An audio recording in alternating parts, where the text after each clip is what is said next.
নমস্কার, ওয়েলকাম মানি মিত্র YouTube channel. আমরা আজকে আলোচনা করব স্টক মার্কেটের একটা অংশ এসআইপি নিয়ে। এসআইপিটা কি? এসআইপি হলো সিস্টেম্যাটিক ইনভেস্টমেন্ট প্ল্যান।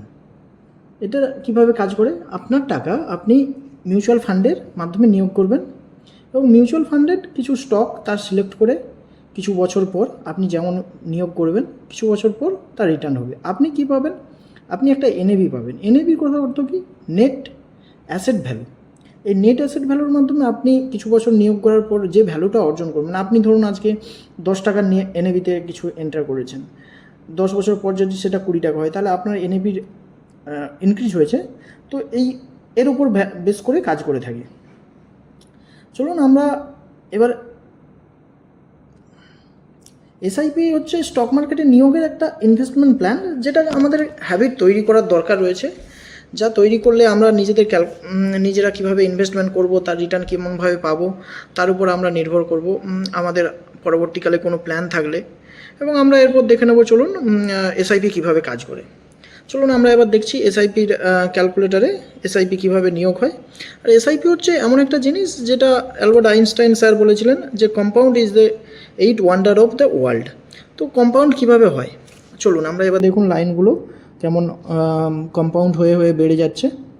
তো এটাই হচ্ছে কম্পাউন্ড অফ ইন্টারেস্ট, যেটা সবথেকে বেশি কাজ করে এসআইপিতে। আপনাকে অ্যামাউন্ট অফটা অনেক সময় ধরে রাখতে হবে, রাখাটাই মূল ব্যাপার। অনেকে আবার শর্ট টার্ম ইনভেস্টমেন্ট করে থাকে, কিছু কিছু সময় নিজের পারিবারিক দরকারের কাজে আমরা বিভিন্ন সময় নিয়োগ করে থাকি। যেমন ধরুন আমার কিছু একটা কাজ রয়েছে 1 বছর পরে, তো তার জন্য আমরা কিছু সামথিং ইনভেস্ট করে সেই এসআইপি হচ্ছে হ্যাবিট অফ ইনভেস্টমেন্ট।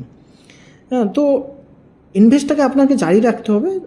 তারপর আপনার ইয়ার অফ অ্যামাউন্টটাকে, মানে আপনাকে অনেক বেশি বেশি সময় ধরে নিয়োগ করে যেতে হবে, তাহলে আপনি দেখতে পাবেন। এবং আপনি যদি এখানে ইনভেস্টমেন্টটাকে 10,000 টাকা করে ইনভেস্ট করছেন এবং যদি প্রতি বছর ওই অ্যামাউন্টটাকে বাড়ান, মানে সামথিং পার্সেন্ট, মানে ধরুন 5% বা 10% হিসাবে যদি সামথিং করে বাড়ান, তাহলে আপনার অ্যামাউন্টটা দেখবেন অনেক পরিমাণ বেড়ে গেছে। আপনার অ্যামাউন্ট যদি 10% করে বাড়ান মানে প্রতি বছর, তাহলে আপনি 30 বছর যেখানে 1 কোটি টাকা পাচ্ছিলেন, সেখানে আপনি 30 বছরই প্রায় 2,22,00,000 টাকা পেয়ে যাবেন। আবার যদি ওই সেম অ্যামাউন্টটাকেই আপনি 2,000 মানে 1,000 টাকা যেখানে ইনভেস্ট করেছিলেন 2,000 টাকা করেন এবং ইনভেস্টমেন্টের বছরে ইনক্রিমেন্ট, মানে প্রতি বছর যদি আপনি 10% করে বাড়ান, তাহলে যদি 18% ইন্টারেস্ট রেট 30 বছর রাখেন, সেম অ্যামাউন্ট আপনি প্রায় 4,28,00,000 টাকা পেয়ে যাবেন। তো এটাই হচ্ছে পাওয়ার অফ কম্পাউন্ড, যেটা সত্যি অসাধারণ। আপনাকে মার্কেটের সাথে থাকতে হবে, আপনার ভিশনটাকে বড় করে রাখতে হবে, তাহলে আপনি দেখবেন সে কম্পাউন্ড ঠিক নিজের কাজ করে যাবে।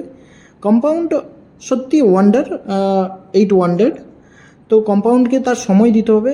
এখানে দেখছেন যে 1 বছর 2 বছরের পার্থক্যে আপনার অ্যামাউন্টটা কত পরিমাণে চেঞ্জ হচ্ছে, আর প্রথম 20 বছর দেখবেন আপনার অ্যামাউন্টে কোনো গতিও হচ্ছে না। তো এটাই কম্পাউন্ডের মূল মন্ত্র। প্রথম কিছু বছর আপনি দেখতেই পাবেন। চলুন আমরা এবার শিখব কীভাবে কোন কোন এসআইপি কীভাবে কখন ইনভেস্ট করব, কীভাবে আমরা এসআইপি পিক করব যেখানে আমার রিটার্ন অনেক বেশি হবে। তো সেগুলো আমরা আস্তে আস্তে শিখব। তাই সবাইকে বলছি সবাই আমার এই নতুন চ্যানেল সাবস্ক্রাইব করে নেন, এবং আমরা এর পরবর্তীকালে আরও জানব যে আমরা কিভাবে ইনভেস্ট করলে আরও বেশি প্রফিটে অর্জন করব, কিভাবে আমরা আরও বেশি বেশি পরিমাণ এই হ্যাবিট তৈরি করতে পারবো।